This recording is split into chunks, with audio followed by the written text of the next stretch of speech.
Detroit Diesel's two-stroke engines once ruled American trucking with brutal simplicity and raw power. Two strokes, one revolution, pure dominance. Then, silence. By the late 1980s, the machines that powered entire industries were being scrapped, replaced, and forgotten. The reason wasn't competition, it was something far more damning. A fundamental flaw baked into the very design that made them legendary.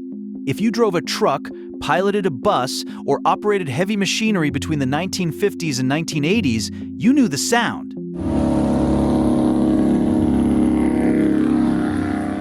That distinctive scream, part banshee wail, part mechanical thunder, announced a Detroit diesel two-stroke engine before you ever saw it. Series 71. These weren't just engines, they were industrial legends.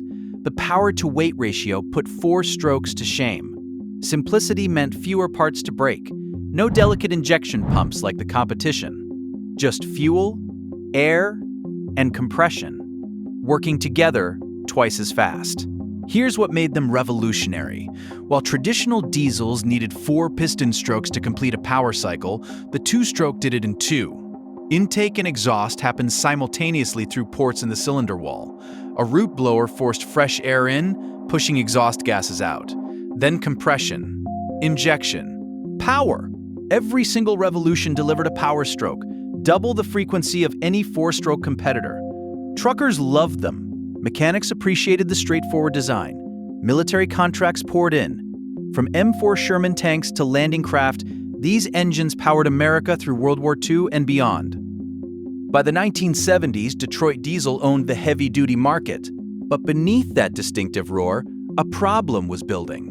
The very elegance of the two-stroke design, that simultaneous intake and exhaust process called scavenging, contained the seeds of its own destruction. Engineers at Detroit knew it.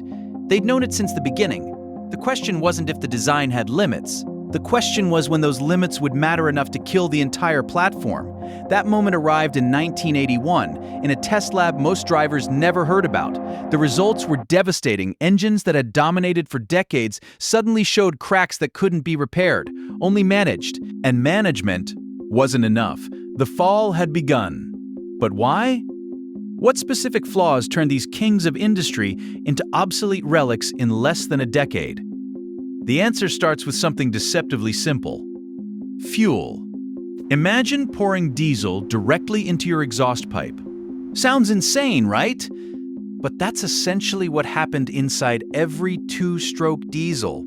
Thousands of times per minute. The scavenging process, that beautiful simplicity, was also a catastrophic waste stream. Here's the brutal physics. When the root blower forced fresh air into the cylinder, it had to push exhaust gases out through the same opening. For a brief moment, intake and exhaust ports were open simultaneously. Some of that unburned fuel didn't ignite, it just left. Straight through the exhaust ports into the atmosphere, wasted. Detroit's engineers tried everything, adjusting port timing, refining injector spray patterns, optimizing blower pressure. Nothing worked. The fundamental architecture of two-stroke engines limited how much these problems could be improved. Some fuel inevitably passed through unburned. Compare that to a 4-stroke diesel. Separate intake stroke, separate exhaust stroke. Valves open and close in precise sequence, never simultaneously. Every drop of fuel enters a sealed combustion chamber, burns completely, exits only as exhaust gas. The efficiency difference wasn't marginal. It was fundamental. By the late 1970s, fuel costs were climbing. OPEC crises hit. Trucking companies started calculating cost per mile with ruthless precision. A two-stroke might deliver impressive power, but it drank 15 to 20% more fuel than an equivalent 4-stroke to do the same work. On long hauls, that difference wasn't academic, it was bankruptcy versus profit. Fleet operators started asking uncomfortable questions. Why are we burning extra diesel for the same freight tonnage? The answers from Detroit Diesel grew increasingly defensive. Power density, proven reliability, simpler maintenance. But when accountants ran the numbers over a truck's service life, the two-stroke's advantages evaporated into the exhaust stream alongside all that wasted fuel. And fuel efficiency was just the beginning. Because every drop of unburned diesel that escaped during scavenging didn't just represent wasted money. It represented something far more politically dangerous in the 1980s: pollution. The same design flaw that hurt profits was about to trigger a regulatory hammer that would make fuel costs look trivial. The Environmental Protection Agency didn't care about Detroit Diesel's power-to-weight ratios. They cared about unburned hydrocarbons, particulate matter, nitrogen oxides. And by the early 1980s, two-stroke diesels were spewing all three at levels that made regulators' eyes water. Literally. That scavenging inefficiency that wasted fuel, it created an emissions nightmare. Unburned diesel passing through the exhaust ports meant hydrocarbon pollution. Incomplete combustion from imperfect air fuel mixing meant black smoke and particulates. High combustion temperatures and a design optimized for power density meant nitrogen oxide spikes. Every advantage of the two-stroke became a liability under emissions scrutiny. The first wave of diesel emissions regulations arrived in 1974. Detroit Diesel adapted, barely. Injector timing tweaks, blower pressure adjustments, bandages on a fundamental wound. But as regulations tightened through the 1980s, the bandages failed. The EPA wanted cleaner burns. The two-strokes design couldn't deliver them without sacrificing the very characteristics that justified its existence. Here's the trap. To reduce emissions, you needed better combustion control. That meant more sophisticated fuel injection, advanced timing systems, maybe even catalytic converters. But adding complexity to a two-stroke destroyed its core advantage: simplicity. A complex two-stroke lost to a four-stroke in every metric that mattered. Why choose a complicated, inefficient two-stroke when a four-stroke offered better efficiency, lower emissions, and comparable power with modern turbocharging? The competition smelled blood. Cummins, Caterpillar, Mack, all four-stroke manufacturers started marketing campaigns emphasizing fuel economy and environmental responsibility. Detroit Diesel's legendary reputation for rugged simplicity became a liability. Old tech, dirty engines, dinosaurs. The whisper campaign grew louder. By 1985, fleet buyers faced a stark choice: invest in aging two-stroke platforms that might not meet future regulations, or switch to four-strokes that promised compliance for the next decade. The market tipped. Orders for Series 71 and 92 engines dropped. Production lines slowed. But even if you could live with the fuel costs and ignore the emissions controversy, there was still one more brutal reality waiting in every maintenance bay across America. Keeping these engines running was becoming a technician's nightmare. Walk into any truck stop in 1987 and ask a mechanic about Detroit two-strokes. You'd get two reactions. First, grudging respect for their durability. Second, a 1,000-yard stare and stories about the things that went wrong. Because simplicity in design didn't mean simplicity in service. It meant precision. Constant, unforgiving precision. Unit injector racks had to be adjusted perfectly. Not close. Perfect. Too rich? Black smoke, wasted fuel, carbon buildup. Too lean? Engine runaway.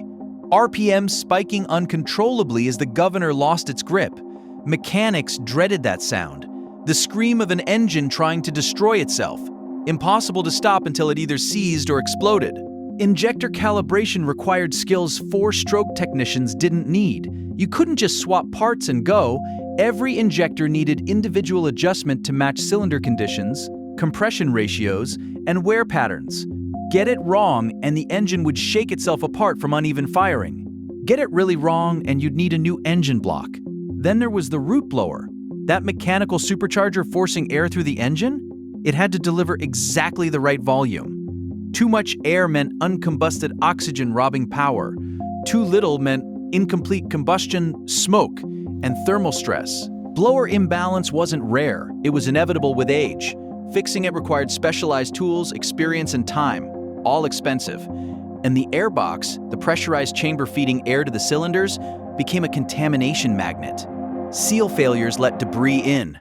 Dirty air filters allowed particles past defenses. Once contamination entered the airbox, it scraped against cylinder walls with every revolution. Accelerated wear, shortened service life, expensive rebuilds.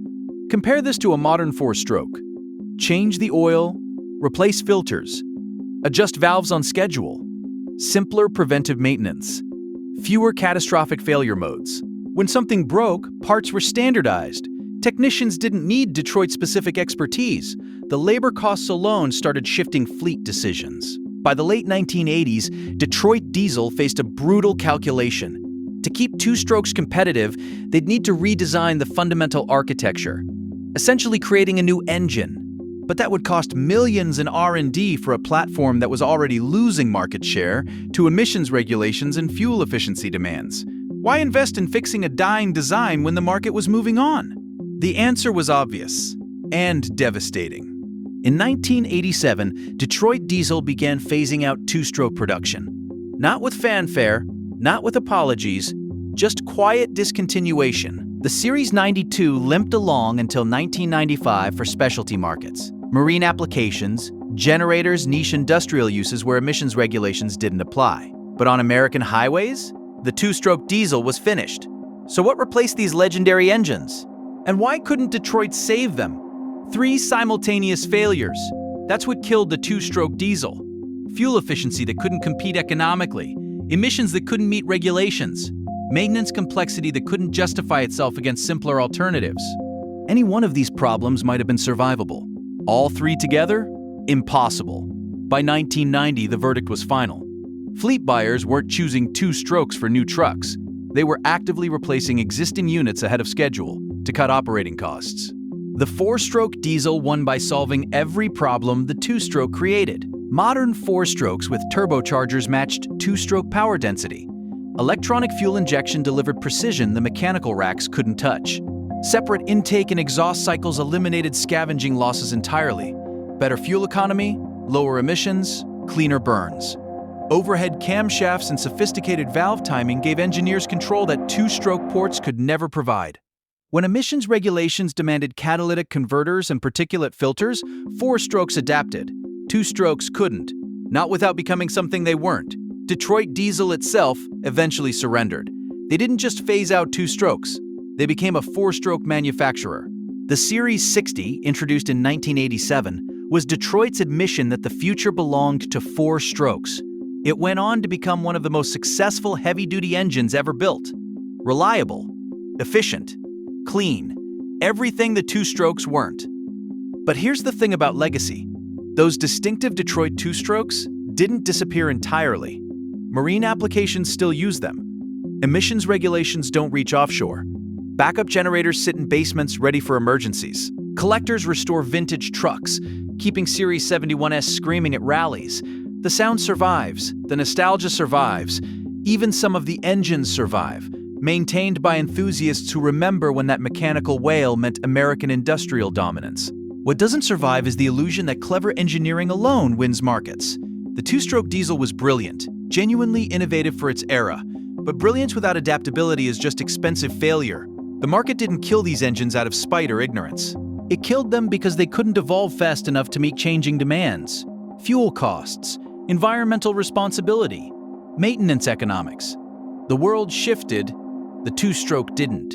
And that's the real lesson here. Not about diesel engines specifically, but about industrial survival. The most elegant solution to yesterday's problem becomes tomorrow's liability the moment conditions change. Detroit Diesel's 2-strokes dominated for decades because they solved 1940s challenges perfectly. They failed because perfection in one era doesn't transfer to the next. The engines fell from grace because grace in engineering is measured by the present, not the past. If you want to understand how modern diesel technology evolved from these legendary failures, how engineers learned to balance power, efficiency, and emissions in ways the 2-stroke never could, that story's next. Subscribe to Vanished Products so you don't miss it. Machines that replace these giants have their own fascinating secrets.